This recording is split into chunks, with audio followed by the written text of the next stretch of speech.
What's up guys, Cloudie here, checking in from the America server, and this is gonna be my guide to Devourer Shakmeh at stage 5 with a budget team. Now why stage 5 and why budget team? The reason is that like probably many of you, I have watched a couple of videos about Shakmeh and found stage 6 and stage 7 clears, but the one thing they had in common that they had at least one main DPS who was like advancement 2 soul weapon with plus 18 or higher enhancement, and frankly that's just not what a lot of people do have, probably not those who need guides for these kind of content anyway. And like a lot of people, I do not have one myself. My highest unit is actually not really useful for this raid, so I wanted to find a setup that works with my highest DPS, that's viable here, and without having super OP support units either. So this is why this is a budget guide for stage 5. This is fairly consistent, I would say, like 4 out of 5 times it clears. So I just wanted to show this to you guys. Maybe it will be helpful to get your own clears in. Let's just see what the boss can do, then I will show my run, and then I will show my units what I used exactly. So let's see, his race is Tidar, which is interesting. He's not a human anymore, but he's joined the darkness. This is a 5 waves battle consisting of guardian totems and soldiers before you get Shakmeh himself, which means that abilities that that trigger at the beginning of each battle will re-trigger, and some stacking stuff like that of Rehartna, that's why she's a recommended character here, will keep stacking, so this is good to bear in mind.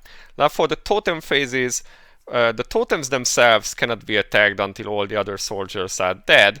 It will consistently heal HP of its allies, reduce the attack speed and damage dealt of the highest attacker, so your main DPS, thank you, and reduces the heal rate of all enemies. Now this is really something cool, because if you cannot clear these stages fast enough, then you get so high stacks on this healing reduction that when you fight Shakmeh you just cannot heal and you will die to his AoE. So I would say if you go above like 25 or so, this becomes really hard. My kill video is with 27, but you can see that sometimes my HP is just not going up at all, even though I'm stacked with healers. So if you cannot clear the totems in under 30 stacks, then you will not be able to do Shakmeh. I have tried going more defensive, and it just slowed me even more down, and then I just couldn't get a single kill in. So yeah, you need to have the DPS to clear this under 30 stacks, otherwise you will just have a bad time. And also from stage 5 or above, it will keep dispelling your highest attacker. So you need to have buffs that cannot be removed, or you just need to be able to clear without them until Shakmeh. Shakmeh himself doesn't dispel. Now let's see what Shakmeh himself can do. So he has quite a few passive skills, let's see. So he's not affected by any attack speed or death reduction, and he recovers mana, so he has a mana bar, and when he has high mana he also gets block chance, plus when his mana reaches 0, he cannot recover mana for 7 seconds and takes increased damage. Also, when he has a lot of mana, he will do more damage with certain skills. Plus, if he kills someone, he also regains mana. This is not in the description, but as far as I can see, he does that. Also, after 7 seconds, he will recover a lot of mana. So, the reason Seria is good here, because she can mana drain, and she can remove his shield if you deplete his mana bar, so that's pretty nice. Having Seria here makes the run so much easier. There are other ways to deal with this, and one of them is, let's just quickly check, the Aegis protection buff. One of them is that increases the attack speed of your melee heroes, and the other is that ranged heroes have a chance to reduce his mana. So if you are still on your first kills and haven't cleared the otherworldly darkness Shakmeh, then you have this buff. Once you have done 100 clears of this and cleared the big boss, then this will change, so you might need to switch around to other strategies. You will need more mana reduction on him, and we will get into that later. So okay, so this is one of his passive skills. The other is his attacks always hit, so no dodge, and deal damage that ignores defense. So no high defense, but his own defense is very low. This means that the way you need to gear your characters, especially your tank, is you need to have HP, you need to have block, and you need to have toughness, physical toughness, because all his damage is actually physical. And I would say for stage 5 you will need, at least every character of yours will need to have around 5 to 6 million health to not die instantly from some of his attacks. The more the better. You don't necessarily need block on them. Some toughness, however, does help. You will see in the gearing part how I was using my gears. But yeah, this is important, that he will ignore your defense, so stacking defense will not help you. Also, Devourer Shakmeh has corrupted power. This is his CC bar. When all of it is consumed, then he will be neutralized and take increased damage, but he will become stronger. Now, my setup actually never knocked him down, and maybe this is also good because my health is also not too high. So if he got stronger and started dealing more damage, then I would have just died. So let's see, Shadow Sword, I almost said Shadower. Attacks right frontal range with his sword, deals physical damage and recovers mana. If he has a lot of mana, then he will do a lot of damage, and if he has no mana, then he will recover a lot of mana. And this is coming every 14 seconds. So basically, this is the reason why you want to keep depleting his mana. Otherwise, this stuff will just one-shot you. So basically, you want him to be at 0 mana when he casts this. Tide of Sin, an interesting skill. It deals physical damage to everyone and inflicts them with Pleasure of Sin. Heroes affected with Pleasure of Sin cannot lifesteal, but have their heal rate reduced and take continuous damage, but they also deal more damage. And Pleasure of Sin will not be removed until your HP falls under 30%. So basically, this shuts down lifesteal and it reduces your healing, plus deals damage, but you also deal more damage. So this is interesting. It basically means it kills your lifesteal, and you really need to be able to heal through. And if you have a massive healing reduction from the totems already, guess what? You die. Storm of Hatred. Now this is one skill that I died to a lot before. Now that I have better healing rates, this is less of an issue. So wide area attack that deals physical damage 7 times, reducing attack speed for 10 seconds, and this skill deals more damage to enemies with low attack speed. So basically you want attack speed stacked on your party everywhere, at least having unit buffs that will do that. Annette, for instance, is really good for this. May does attack speed buff. I think so does Cloudie, and probably a bunch of other heroes, but priests also have a party-wide attack speed buff, so this is really, really good. Also, so does, I think, yeah, maybe. Okay, so let's see. Let's just check what units we can use actually to deal with his skills. Now, Rehartna can mana drain. She has stacking buffs. She is really good for this fight, so highly recommended that you run Rehartna. I will talk a bit more about why she's really good later. Seria also really good. She can be a buffer. She doesn't need to be a main DPS. She does mana drain. She does shield removal. She buffs your party. If you are running Magic Team, I would say she is extremely important, and you can get her for free now, so you should have her. Now, other heroes that might be good in this battle. Visca has mana drain. Also, I haven't mentioned, but he can be affected by attack down skills, which is also very, very important. So any unit that can decrease his attack rate will make your life a lot easier because he will take less damage. So that's also important. But yeah, other heroes against mana. Visca has attack down. She has mana drain. Really, really good. Who else on the magic side? Actually, I don't really remember anyone else on the magic side. On physical side, you can have stuff like Nikki, Lakrak, you can have Rakina, I believe. So that's already like 3 characters who can help with the mana drain. I think Juno also has a mana drain on her health form S2. And I think the Lucius also has mana drain if you use one of his unique treasures. So those heroes will help you a lot. Also remember you cannot shred his defense, so that's also good to know. But still, there are some units that are really good to use here still.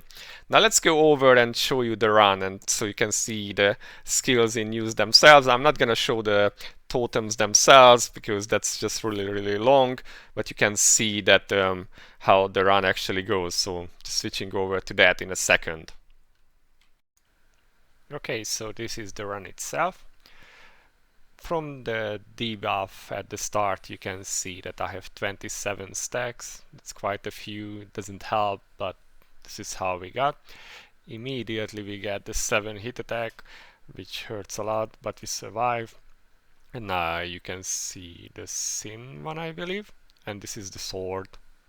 You can see how my characters are dropping, and I'm showing their health bar because that's probably more interesting than the DPS itself. After the sword, he gains this blue bar at the top, which is his mana. That's what we need to get rid of, otherwise he will hurt a lot. You can see it now, it goes to 3, then slowly down to 2, 1, empty. He gets the shield then, but Seria gets rid of it right away, so that's pretty cool.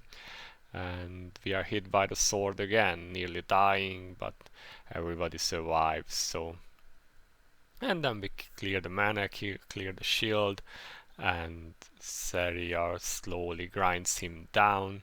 At the end I'm switching back to the DPS so you can see what you more or less need to kill him, and that's it really. Let's go back to the stats, let's show you what I was running with. Okay guys, so this was the run itself. Now let's see how it looks, what team I was using. Now of course, my main DPS, Seria, she's the one I've been building. She has good gear, she's plus 10 with a 0 advancement, plus 15 unique weapon, and still, I would say, or soul weapon, this is something you will need. You don't necessarily need a Book of the Mad, there are other artifacts, for instance, the hybrid animals artifact or anything that increases your DPS, but you definitely need someone who can do some AoE. Probably the best unit to use here would be, I would say Panseron is probably really good, but there are other options. Cleo, Chase, maybe even Apis could do this probably really fast. The important part is you get through the totem phases fast, otherwise, as you could see, you get too many stacks and you will just die. Now my other unit, my support unit, this is my Xera, 2-star unique weapon, 0 advancement soul weapon, some gear. She has very low HP, she's only at 5 million and she was very close to death even with these buffs on her, so that's not really helping. She got some transcendence points, I got her to be a buffer for this, so she gives moral rise, she gives better bonuses, she's using her unique treasure too, and she gives magic damage boost, plus I got her this one so she does a bit more damage herself, again to just get through really fast the stages before Shakmeh himself. Otherwise, she doesn't have any specific block chance or anything. She is built for damage, but she has a ring with some almost random stats just so she can get past the burst damage. Now let's see Anne. She is one of my main buffers, and as you can see, she has 6 million health and some physical toughness, but she has like no block or anything at all. She has a moderate unique weapon with a non-advanced soul weapon, and she's using my Abyssal Crown to buff the team. Also, she gives speed and mana with this setup, so she's really helpful. Moving on, I really like Shea here actually when she works, because she provides a damage reduction, she provides mana, she provides fairly constant healing. I think she's very useful. She has almost no block, and she has like 5 million health only, so I gave her my Pumpkin Stock Evil Spirit, which increases her health a little, and this makes her a little bit more sturdy, which is needed to not die from those massive hits from Shakmeh. As you can see, she is not super advanced. She has the 5-star unique weapon, but actually you don't need a 5-star unique weapon on Share here, because you aren't canceling her cards, so you don't need the cooldown reduction, since on auto she will be fully channeling her skills anyway. Moving on, we have Lavriel in the building. She is actually my weakest character in this setup. She doesn't even have 5 million HP, and that makes her really vulnerable. She has like 0 block, and yeah, she is prone to dying. She is here to do the buffing to the magic team, and that's why I'm wearing her infernal whip, or infernal whip on her. Now, I had issues where she was dying, and sometimes she took the team with herself. Probably it's worth gimping her crit damage a little bit. This isn't too much, it could be better, but I might be inclined to change some of her stats to have at least like 5 to 6 million health, because that would just be a little bit better. Also, having a higher unique weapon really does help, because then she dodges for longer, so has a higher chance to not be hit by something. So that's useful. Although I'm not sure if her dodge actually is cancelled by Shakmeh. That's a curious thing. What happens when you have dodges everything, and what happens when he has always hits? Which one wins? Now, another of my favorite characters here is Mei. For a magic team, she's super awesome. As you can see, she has a little bit more health, and that's why she's using the Feather of Sacrifice. Now, this one really does help with clearing the stages. It's constant debuff on everyone and on Shakmeh himself. So really good to have. Even if you have a lower star, I recommend bringing this. I'm also using her Healing Treasure, because this increases the heal rate a little bit and gives it higher chance at healing. Otherwise, I would probably go with her Crystal Ball, which helps knocking him down more often. Her Transcendence perk's also important that you take her S1 Light, otherwise the totems will keep dispelling your main DPS. So you want to have this bonus on her, and she also gives some speed to the allies. So all in all, Mei very useful, has great buffs, great healing, very useful for this setup. And we have Rehartna in the building.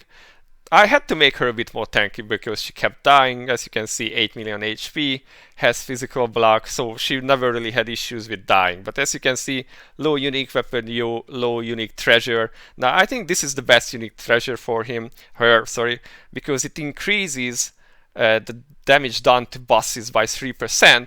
And this can be stacked up 5 times in this battle. So this is 15% boss damage with a 0-star unique treasure. Very good. And I have a pocket watch on her, because she can cast her skills more often this way. Also she has this perk. This is her main perk here, I believe, which increases the crit damage per stack. So this is very nice. And she has the effect applies the cooldown reduction effect applying to all allies in this battle. Other than that, just build her defensively. And of course, this one is really nice too. Finally, as a magic team, I believe Jane is still the best, because she has a massive amount of magic damage bonus, plus she could Death Shred, but that doesn't really work in this fight, so that doesn't help too much. Also, she's really good at keeping herself alive, so that's kind of helpful. At 6 million health, and she doesn't even have P toughness, because I was running her in a different content before, but she has a good amount of block. So with this, she was able to live all right. I never really lost her. Now, one important factor here is that you can use a Solar Stone to reduce the healing those enemies receive, because that's pretty helpful. Otherwise, the rounds will take longer. So I really recommend having a Solar Stone.